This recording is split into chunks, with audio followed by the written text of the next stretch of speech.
You are a very, very important person in this moment. In my last book that I gave you now, Love the Great Opportunity, appeared one sentence in this book of mine, Gabriele, is it takes time to arrive the simplicity. En español quiere decir, a lo sencillo se tarda tiempo en llegar. Bueno, yo voy a hablarles ahora, voy a dar hoy 3 conferencias, esta de ahora, luego por la tarde y luego última hora en la noche, sobre 4 consejos para la educación. 4 consejos para la educación. Y me gustaría que tomaran ustedes nota para que luego en el café puedan hacer ustedes comentarios y críticas a mis palabras. Antes que nada, cada uno de ustedes va a recibir un test. I am doing one about the happiness.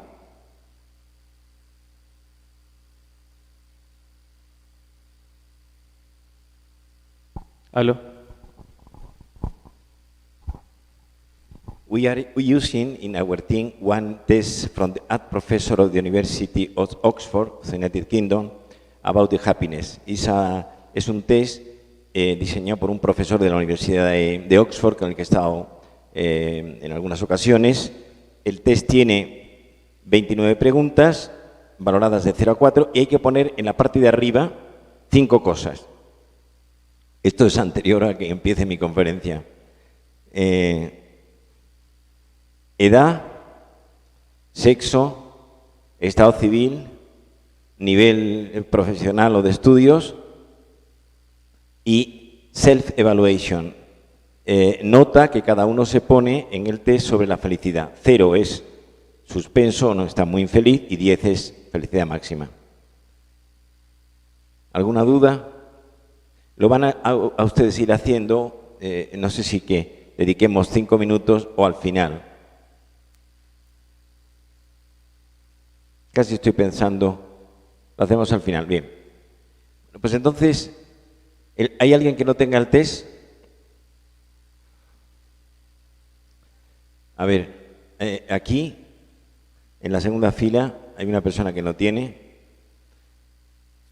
Test de evaluación de la felicidad, cuestionario de 29 preguntas.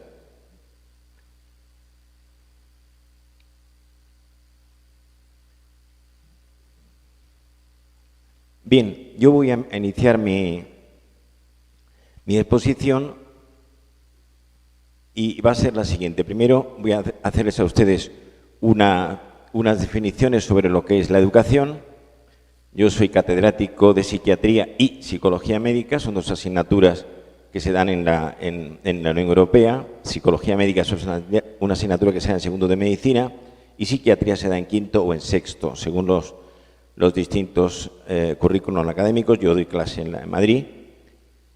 Y entonces, ¿qué es la educación? En primer lugar, ¿qué es la educación? Y luego 4 consejos. El primer consejo, la educación de la voluntad. En segundo lugar, la educación de la inteligencia.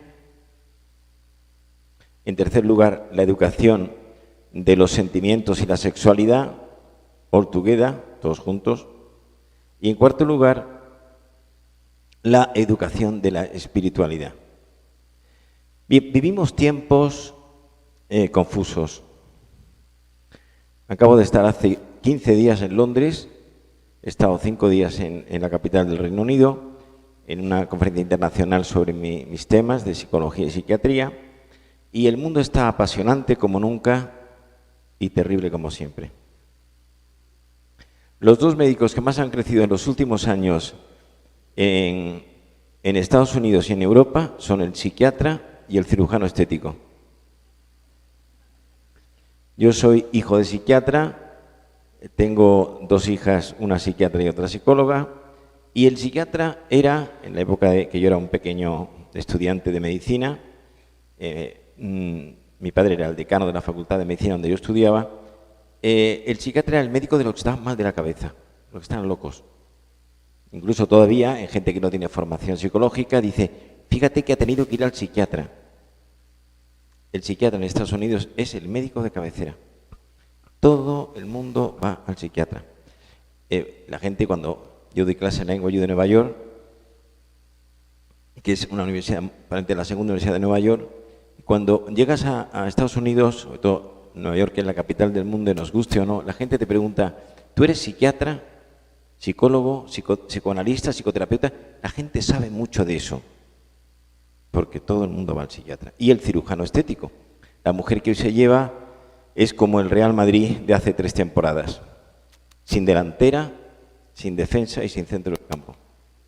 Una especie de espárrago. Bien. Entonces, vamos a ver qué está pasando en la sociedad, qué está ocurriendo. ¿Qué es educar? La palabra educación tiene 2 etimologías muy interesantes en latín. Educare, que significa acompañar, ir con alguien, y educere, o educere en la italianización latina, que significa extraer o sacar fuera. Educar es acompañar con criterio. Educar es seducir con los valores que no pasan de moda. Educar es convertir a alguien en persona, nada más y nada menos. Y en la educación no hay vacaciones. Ahora, en España, las vacaciones suelen ser entre julio y agosto, ¿no? En la educación eso no se puede dar. Entonces, como ha dicho Gabriele Cubi, los primeros educadores somos los padres. Yo tengo 5 hijos y soy el sexto de 7 hermanos. Entonces, miren ustedes, valdría la pena que yo haya venido de Madrid por lo que voy a decir ahora. Porque me ha costado mucho trabajo venir. Un buen padre vale más que 100 maestros. Y una buena madre es como una universidad doméstica. Los padres no podemos pretender que nuestros hijos practiquen cosas que nosotros no hacemos. El mejor predicador es el ejemplo. Y la ejemplaridad significa coherencia. Es decir, que entre lo que uno dice y lo que uno hace haya una buena relación. Y esa relación no es perfecta porque todos tenemos fallos, pero es la pretensión de que esto se produzca. Porque uno es lo que hace, no lo que dice. Piense usted en los políticos. Estaba yo el otro día en Londres hablando pues con el problema tan grave que tiene ahora el Reino Unido con el Brexit, que sale de la Unión Europea. Un país tan importante, Inglaterra, se queda fuera de la Unión Europea. Los países más importantes, por orden, Alemania, Francia, Italia y España. Los 4 grandes países de los 27 que hay en la Unión Europea. Pues, Inglaterra es un momento grave. Inglaterra es un país de migrantes. En muchos colegios en Londres hay 50 niños y hay 40 nacionalidades. Bien. Por lo tanto, la educación es una tarea de artesanía psicológica. Bien, vamos a ir adentrándonos en estos 4 elementos tan importantes, ¿no? Dice un texto clásico latino, fundata enim eras suprapetra. Fodit in altum et poso in fundamentum suprapetra. Cavó hondo y puso su cimiento sobre piedra. Yo vengo de Europa, vengo de Madrid. Las catedrales en Europa, románicas, góticas, renacimiento, barroco, siglos, lluvias, y no se han caído. Entonces, ¿qué está pasando? Que falla la educación. Y falla la educación, piensen ustedes, a mí muchas veces me dicen que sea la televisión, si la televisión le interesa es ganar dinero, ganar audiencia. Vamos a ver, si la televisión está en contra de todo esto?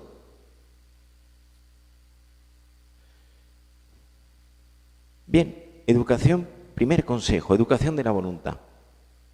Mi último libro, que acaba de salir hace muy poco, he visto que hay algún ejemplar allí al fondo. My last book is 5 Pieces of Advice to Potential Intelligence. Es en Planeta Editor. Mi último libro es 5 consejos para potenciar la inteligencia. Y en ese libro, uno de los consejos es la voluntad. A mí muchas veces me pregunta la gente en mis conferencias, doctor Rojas, ¿con la voluntad se nace o se hace? Pues la voluntad no es una cosa genética, sino que es algo que se alcanza. Entonces, ¿qué es la voluntad? Una definición, una aproximación conceptual. Definir es limitar. La voluntad es la capacidad para ponerse unos objetivos en la vida, concretos y medibles, y luchar por irnos alcanzando. Y entonces, ¿cuándo hay que empezar a educar la voluntad? ¿Desde los 3 o 4 años o 5? Miren ustedes, cuando un niño tiene, nota a pie de página, cuando un niño tiene 1 año y medio, el niño maneja 30 palabras, 40, 50. Repite como un papagayo lo que oye. Cuando el niño tiene 3 años, el niño tiene 1000 palabras en su vocabulario privado, 1000. Crecimiento exponencial del lenguaje. Igual pasa en la educación. Y entonces la clave es hacer atractiva la exigencia. Sería como en las grandes sinfonías de los románticos, Beethoven, Mozart, Brahms, Tchaikovsky. Este sería el ritornelo, hacer atractiva la exigencia. Y entonces, pensemos en un estudiante que tiene 18, 19 años y está en la universidad. ¿Qué es la mejor manera de fomentar la voluntad? Haciendo lo que yo llamaría una tabla de ejercicios de gimnasia de voluntad. Igual que se hacen extensiones de los brazos, la musculatura abdominal se aproxima al suelo. Estos quedarían representados así. Ahora ordeno mi habitación, aunque no me apetece, porque sé que es bueno para mí. Y más tarde me pongo a estudiar, aunque no tengo gana, porque eso hará de mí un hombre de una pieza. Y más tarde ayudo a un hermano mío a hacer los deberes, aunque no tengo gana, porque es una tarea muy positiva. Y luego no pongo los pies encima de la mesa y me apoyo en la espalda para estar súper cómodo, porque es bueno aprender a negarme en cosas pequeñas. Por lo tanto, la educación de la voluntad se podría decir que consiste en la costumbre de vencerme en lo pequeño. Esta sería la clave. La costumbre de vencerme en lo pequeño. Porque las grandes batallas vienen from time to time, de tarde en tarde, de vez en cuando, pero la batalla diaria. Y entonces, y la voluntad es importantísima. Entonces, se podría decir que uno de los indicadores más importantes de madurez de la personalidad, esta tarde voy a hablar de eso, de qué es la madurez de la personalidad, uno de los indicadores es tener una voluntad fuerte, sólida, compacta, consistente, pétrea. Y mutatis mutandi, uno de los indicadores de inmadurez de la personalidad es lo contrario, tener una voluntad débil, frágil, quebradiza, poco consistente. Entonces, con la voluntad fuerte somos enanos a hombros de los gigantes. Nil difficile volenti, decía un texto clásico. Nada es difícil si hay voluntad. Entonces la voluntad es la joya de la corona de la conducta. Y el que la tiene posee un tesoro. Porque no hago lo que me apetece, no hago lo que me pide el cuerpo, sino lo que es mejor para mí. Hay un salto cualitativo. Y entonces con la voluntad bien educada, miren ustedes, los sueños se hacen realidad. Sueña que llegarás donde quieras.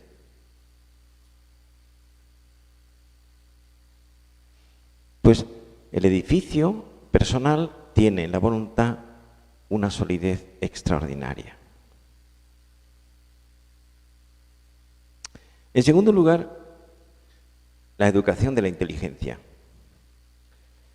¿Qué es la inteligencia? Voy a darles a ustedes unas pinceladas, brush stroke, unas pinceladas sobre lo que es la felicidad, sobre lo que es la inteligencia.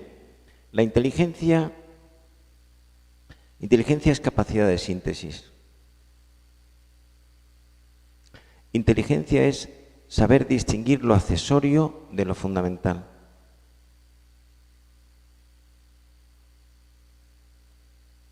Inteligencia es capacidad para captar la realidad en su complejidad y en sus conexiones. Intus legere, en latín, leer por dentro.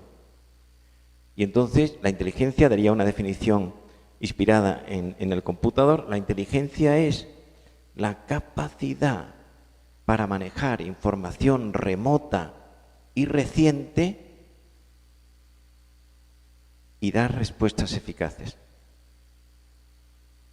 Yo me paso muchas horas a la semana viendo enfermos en mi equipo, en el equipo que yo dirijo en Madrid, con mis ayudantes. Entonces, pues casi nunca una persona viene por primera vez a la consulta, a nuestro instituto, casi nunca lo veo yo, lo ve algún ayudante mío, salvo en días malos en los cuales pues lo puedo ver yo, pero normalmente no es así. Entonces, cuando estoy con mis ayudantes digo, dame una síntesis de lo que le pasa a esta persona. Resúmeme. Bien. Hay muchos tipos de inteligencia, hay 3 concepciones de la inteligencia en la psicología moderna. La concepción monárquica, que habla de un factor rey de inteligencia, que dirige, que gobierna, que estructura las distintas inteligencias en plural, y el patrimonio psicológico. La concepción oligárquica, que la oligarquía, es un concepto griego, es el gobierno de unos pocos. O sea, que sería que la inteligencia es gobernada, es dirigida, es encauzada solo por un segmento o unos segmentos concretos de nuestro patrimonio psicológico.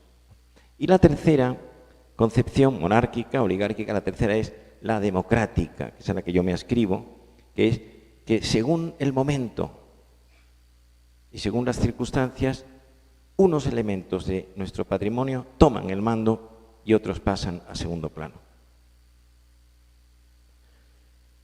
Pues bien, ¿cómo se educa la inteligencia? Enseñar a pensar. Hoy estamos en la era de la manipulación. ¿La manipulación qué es? En gente, o sea, la mejor manera de que no nos manipulen es tener formación.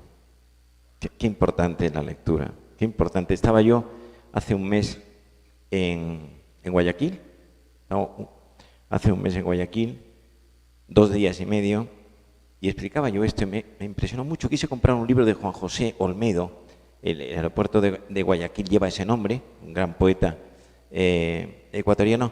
En ninguna librería de la ciudad de Guayaquil me pudieron encontrar un libro. Me dijo un señor en Petit Comité, doctor Rojas, la gente aquí casi no lee. La gente está con el iPad, el móvil, el internet. La lectura es a la inteligencia lo que el ejercicio físico es al cuerpo.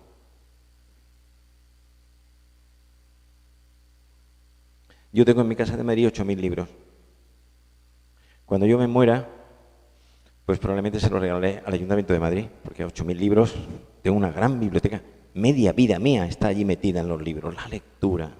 Ayer venía yo en el avión de Madrid de Iberia y una señora, curiosamente, iba leyendo un libro y una chica que iba en la fila de al lado mía me dice, le he hecho una foto al libro que está usted leyendo. Y me dice, ¿usted a qué se dedica? Y digo, pues soy psiquiatra. Y me dice, yo soy psicóloga. Digo, hombre, pues qué curioso, una chica tendría 30 años. Y me dice, hombre, pero qué, ¿y usted dónde da clase? Ya, total, al final le regalé, bueno, 2 libros míos, porque tenía uno de la depresión y otro de la ansiedad, ¿no? Y charlando con ella me decía, el avión iba a Panamá, aquí se lee muy poco, o sea, la lectura.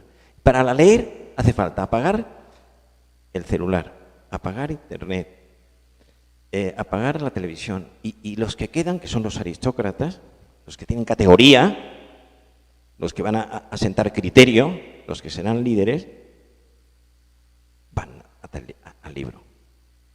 Qué importante será que los que están ustedes aquí se lleven algunos libros de los que hay por aquí. La lectura, la lectura. Entonces, la mejor manera de formar la inteligencia es enseñar a pensar, enseñar a utilizar los instrumentos de la razón, la lógica, el pensamiento racional, el no tragarnos las cosas que nos dicen. Pensemos en los políticos. Y la lectura, la formación. Hay un matiz que quiero que lo anoten ustedes en sus cabezas. La diferencia entre formación e información. La información es saber lo que pasa, tener noticias. Y entonces, pues, ¿qué está ocurriendo en el mundo? Pues pensemos en el nuevo presidente de Estados Unidos, en la Unión Europea, en los países que van en el mundo. China, pero ustedes hay 1.500 millones de chinos, o sea, y al mismo tiempo enseñar a la gente a funcionar. Piensen ustedes, Colombia es un país muy importante. Miren ustedes, el primer país de habla de español, el primero, es México. Yo tengo mucha suerte en México porque estoy contratado por 2 universidades, una en el DF y otra en Monterrey. 125 millones de personas hablan español en México. El segundo país de habla de español es Estados Unidos, 60. El tercero es Colombia. El cuarto es España. O sea, Colombia, que además Colombia tiene unas expresiones españolas de gran categoría que no se utilizan, por ejemplo, en España. Igual que en México, la gente dice jalar o dice platicar, que normalmente en el lenguaje coloquial en España no se utiliza. Bien. Información, noticias, formación. Formación es criterio. Saber a qué atenerse. Tener ideas claras, saber lo que está bien y lo que está mal. En una sociedad tan rápida, el que no tiene criterio, dice una expresión coloquial cubana, camarón que se duerme se lo lleva la corriente. Y entonces, si no hay formación, eres pasto de las llamas. El primero que viene contándote unas ideas, pensemos en la ideología de género que está de moda, y es el último, la Tercera Guerra Mundial ha comenzado, y la bomba se llama ideología de género. Y esa bomba destruye 2 cosas, la familia y la pareja. Tercero, educación de la afectividad y de la sexualidad. Las 2 juntas. Yo tengo 2 libros sobre este tema. Uno que se llama El amor inteligente, ambos son de Editorial Planeta, y otro, Remedios para el desamor. Entonces, la educación de los sentimientos es enseñarle a una persona lo que es la oceanografía de la afectividad. Los sentimientos, las emociones, las pasiones, las motivaciones, todo lo que hay ahí. Y entonces, bien, pensemos, miren ustedes, tengo que decirlo, me da pena, pero porque yo soy muy positivo. La primera epidemia mundial ya no es el estrés, ya no son las depresiones, ya no es el SIDA. The first epidemic now in the world is the divorce. One couple after another broken, dicen los americanos. Es el divorcio. Una pareja detrás de otra rota.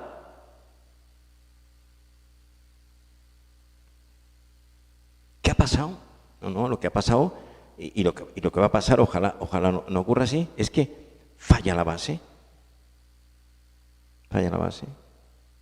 Y entonces la gente no sabe qué fácil es enamorarse y qué laborioso mantenerse enamorado. ¿Qué es enamorarse? Una pequeña nota. Pues mire ustedes, enamorarse, hay 2 tipos, yo como soy médico, pues hay 2 tipos de síntomas en el enamoramiento, los síntomas iniciales y los síntomas esenciales. Por ejemplo, los síntomas iniciales, eso lo vemos en muchas enfermedades. ¿Cuál sería el síntoma más importante de la depresión? La tristeza, la melancolía. ¿Cuál es el síntoma más importante de la ansiedad? Los miedos, los temores, las anticipaciones negativas. ¿Cuál es el síntoma más importante de la ictericia, una enfermedad hepática, que uno se pone amarillo? ¿Cuál es el más importante de la insuficiencia cardíaca? El soif d'air, que llaman los franceses, no poder respirar. Pues bien, ¿cuál es el síntoma más importante en los comienzos del enamoramiento? Pues miren ustedes, dice un autor francés, Stendhal, uno de los padres del pensamiento romántico, dice Stendhal, su libro se llama Sobre el amor, dice que el enamoramiento le llaman la cristalización. Y cuenta el siguiente ejemplo, dice, si vamos a las minas de Salzburgo es una ciudad que está al sur de Austria, muy cerca de la frontera con Alemania, y uno arroja una ramita y tira y vuela a los pocos días, y en la estructura de la rama se han clavado unos cristales, cristalización. Y dice Stendhal, enamorarse es idealizar a alguien. Es decir, no veo a esa persona como realmente, sino que pongo más cosas positivas por el hambre de amor que tenemos. Ortega y Gasset, uno de los padres del pensamiento español del siglo XX, en su libro Estudios sobre el amor, dice que el enamoramiento es como una enfermedad de la atención, una patología. La atención abierta en abanico se reduce de una forma concreta. Don Quijote de la Mancha, el alma española, Don Quijote muere en 1616, muere el mismo año que Shakespeare. La primera edición del Quijote es de 1605 y Don Quijote dice una cosa de Dulcinea del Toboso, dice, es una definición del enamoramiento, dice Don Quijote, la dama de mis pensamientos. Cuando pensamos mucho en alguien, cuando tenemos a alguien mucho en nuestra cabeza, es que uno se está enamorando de esa persona. Y hay un diálogo interior, privado. ¿Qué estará haciendo ahora? ¿Dónde estará? Bien, para enamorarse hace falta 3 requisitos de entrada. La admiración, y la admiración puede ser por lo que esa persona ha vivido, por lo que ha superado, por lo que enseña, por lo que uno puede ver desde la atalaya de su propio territorio. En segundo lugar, la atracción física y psicológica. En Occidente, el hombre se enamora por la vista y la mujer por el oído. Cuando a un chico joven le preguntan con la chica que sale, dice, pues, un cañón del Colorado. Impresionante, te das la vuelta por la calle. La mujer, que sabe mucho de afectividad, le pregunta, ¿qué tal el chico? Y dice, pues es muy inteligente, es ingeniero. No se le ocurre decir que es el Robert Redford de Medellín. Y en tercer lugar, admiración, atracción física y atracción psicológica y necesidad de compartir. Entonces ya vamos buscando qué es enamorarse. Enamorarse es decirle a alguien, no entiendo la vida sin ti. Mi vida sin tu persona no tiene sentido. Eres parte fundamental de mi proyecto. Ese sería el tema. Te necesito. Bien, entonces en la educación de los sentimientos está también la educación de la sexualidad. ¿Dónde está la sexualidad? ¿Está en alguna parte? ¿Está en ninguna? ¿Podemos hacer con ella lo que queramos? Miren ustedes, la sexualidad sana debe estar dentro del terreno de la afectividad o dentro del campo del amor. Y entonces aquí vamos también contracorriente. Piensen ustedes, pues, lo que está pasando en la actualidad. La invitación permanente al sexo llamándole amor. Y entonces la educación de la sexualidad es enseñarle a una persona a gobernar, a ser señor de su sexualidad. y encauzarla dentro del amor. Hay dos tipos de amor: el amor natural, en personas que no tienen creencias, y es un amor sano. Personas que, piensen ustedes, una persona pagana, hoy el mundo se ha paganizado mucho, sobre todo en Europa, pues que no ha tenido educación espiritual, religiosa. Es un amor natural. O en los amores sobrenaturales, en donde hay un fondo. Luego me referiré en el cuarto consejo a esto, ¿no? Pues bien, miren ustedes, hay dos tipos de sexualidad. Por decirlo de alguna manera, la sexualidad, el sexo sin amor, que estaría en una esquina, en un extremo, y en el otro, la sexualidad con amor comprometido. Y entre las dos hay un espectro intermedio de formas de vivir la sexualidad que van hacia un lado o hacia otro. Sexo sin amor es una relación anónima en el que yo utilizo el cuerpo del otro como objeto. Le puedo llamar amor.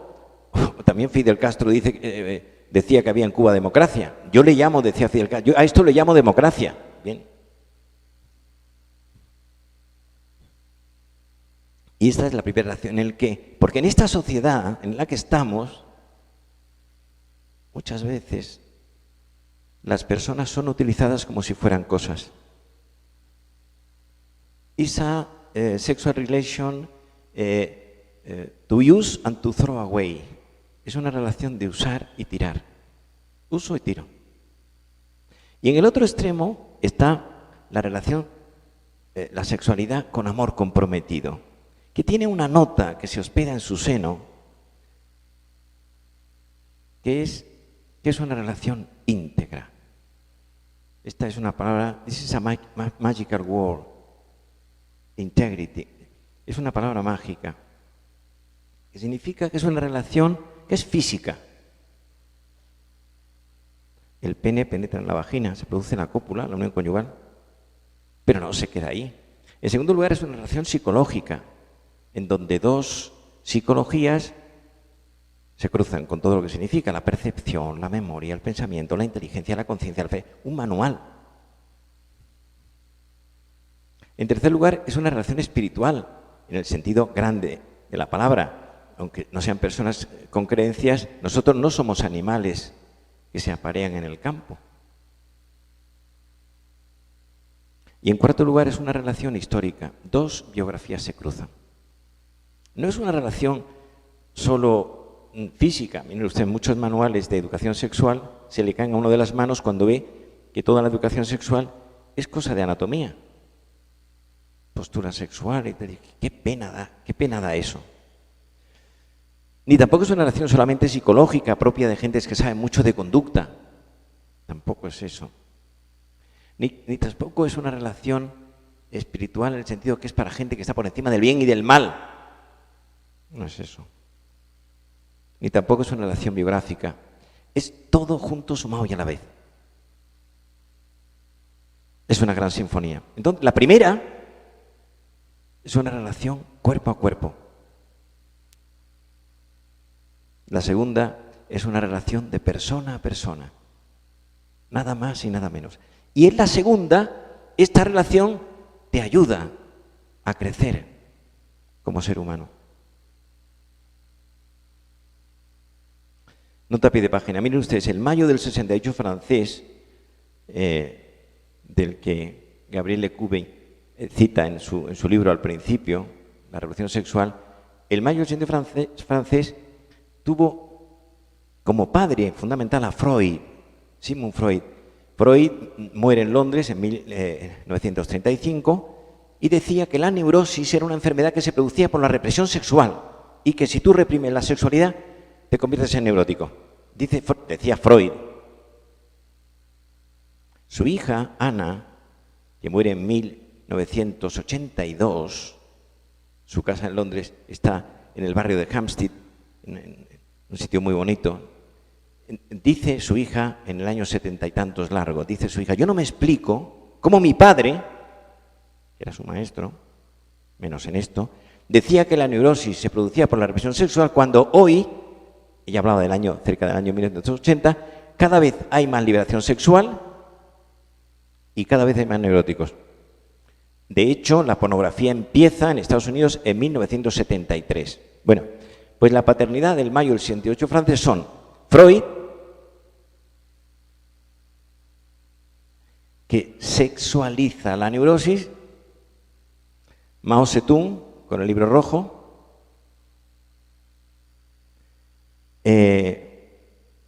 todo el pensamiento liberal perdido francés, Simone de Beauvoir, Margaret Bandler, y una serie de personajes que lo que traen es de decirle a las personas que no haya reglas dentro de la sexualidad. El resultado final, pues ya lo hemos visto, que entren los psicólogos y que entren los psiquiatras a curar lo que ha pasado. Que entren los psicólogos y los psiquiatras. A mí muchas veces hay gente que me dice, doctor, usted para ser psiquiatra es bastante normal.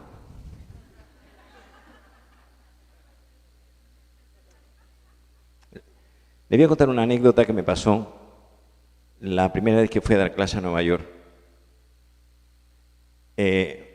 La Universidad de Nueva York tiene un hospital muy famoso que se llama el Bellevue, que está en la calle 27, esquina Primera Avenida, en Manhattan, no es la Manhattan rica.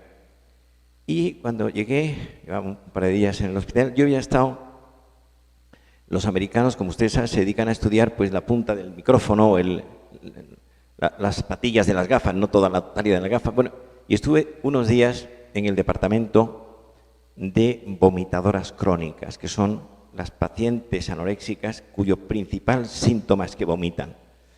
Esto es una anécdota que les cuento a ustedes para distendirnos un poco. Y entonces, y sobre todo ver cómo son los psiquiatras. Y entonces me pregunta el jefe del departamento de psiquiatría, ¿usted cuál es su especialidad? Y yo digo, bueno, yo me dedico sobre todo a las depresiones. Me dijo escandalizado, ¿pero a todas? Dijo, bueno, a las del adulto. Me dijo, ¿pero a todas las del adulto? Días más tarde le pregunté yo al profesor, ¿cuál es su fellowship? ¿Cuál es la tecla que usted toca con más intensidad? Y me dijo, yo me dedico a tratar solo psiquiatras neuróticos. Y le dije yo, ¿pero a todos? Bien, entonces, tener muy claro que los dos médicos a los que hay que mirar con más recelo son el psiquiatra y el ginecólogo. Son muy parecidos, los dos se dedican, uno a la intimidad corporal y otro a todas las intimidades que existen. Bien, por lo tanto, tener muy presente esto, que la primera epidemia son las rupturas conyugales, entonces el amor, miren ustedes lo que voy a decirles ahora, el amor tiene un alto porcentaje de artesanía psicológica. Conjugal love had a very high percentage of psychological craftsmanship. Artesanía psicológica. Dice un poeta español del siglo XII, y vengas de Córdoba, de origen árabe, España tuvo 9 siglos de nación árabe, dice y vengas de Córdoba, en su libro El collar de la paloma, un texto antológico, dice, corazón que no quiera sufrir dolores, pase la vida libre de amores. Y dice Pablo Neruda, el poeta chileno, en 20 poemas de amor de una canción desesperada, hablando de lo que son los paisajes del alma, dice, puedo escribir, hablando de la melancolía, del desamor, puedo escribir los versos más tristes esta noche. Escribir, por ejemplo, la noche está estrellada y tiritan azules los astros a lo lejos. Entonces, la mejor manera de educar bien la afectividad es tener las ideas claras. El amor es un trabajo. Yo no creo en el amor eterno. Yo creo en el amor que se trabaja día a día. En ese sí creo. Y el amor, miren ustedes, el amor es alquimia y magia y códigos secretos y complicidad. El amor es el texto eterno ardiendo al borde del camino. Y entonces, pues, nos encontramos que Hoy, la nueva epidemia, hemos pasado de la era de la depresión a la era del estrés y hemos entrado hace ya unos años en medio mundo en la era del desamor. Una pareja detrás de otro rota. Porque falla la base, porque no hay arquitectura. Y en cuarto lugar, la educación de la espiritualidad. Es decir, la espiritualidad significa descubrir que hay algo que está más allá de la realidad que vemos, de lo que tocamos, de lo notarial. Casi todas las realidades importantes permanecen ocultas. Así es. No tienen una constancia objetiva, ¿no? Entonces nosotros tenemos 3 libros fundamentales que explican espiritualidad, 3, por orden de llegada. En primer lugar está el libro de los judíos, que es la Torá. Nosotros somos el mundo judío-cristiano, el mundo cristiano es descendiente de ellos, ¿no? Y la Torá tiene 5 libros, que son el Génesis, Éxodo, Levítico, Números y Deuteronomio. Nosotros lo llamamos Pentateuco, Penta 5 y Teucos Dios. Los judíos le llaman con el otro nombre.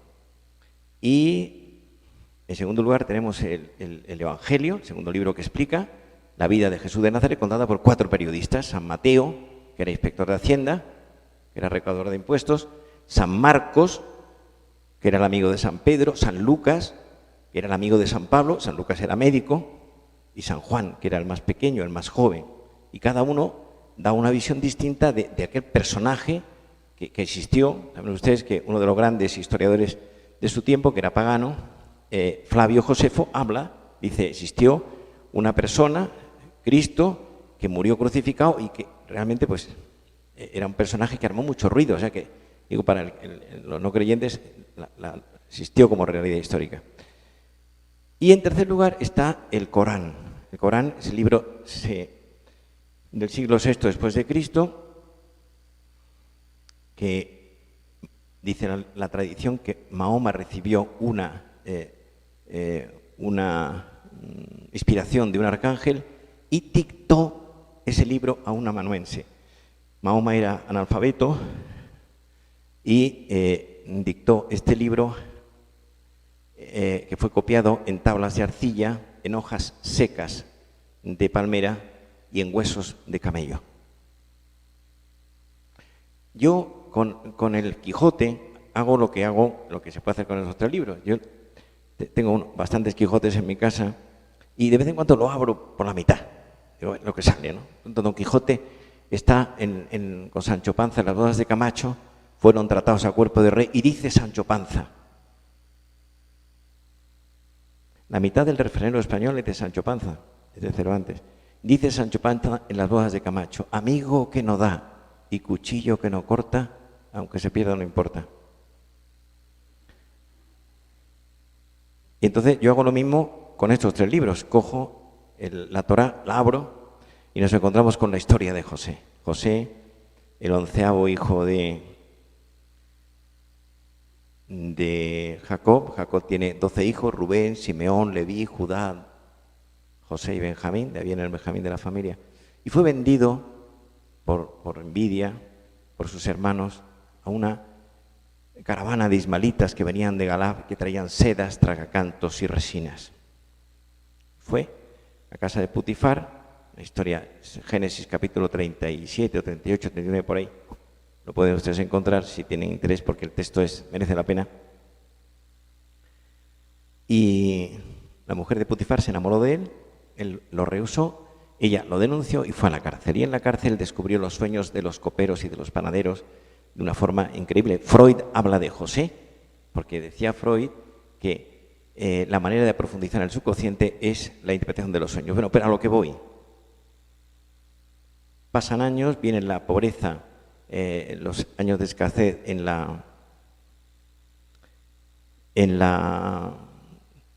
toda esa zona geográfica, y los hijos de Jacob van a Egipto y se encuentran con que José ha tenido una resonancia enorme porque el faraón lo ha nombrado lugarteniente. Y dice José: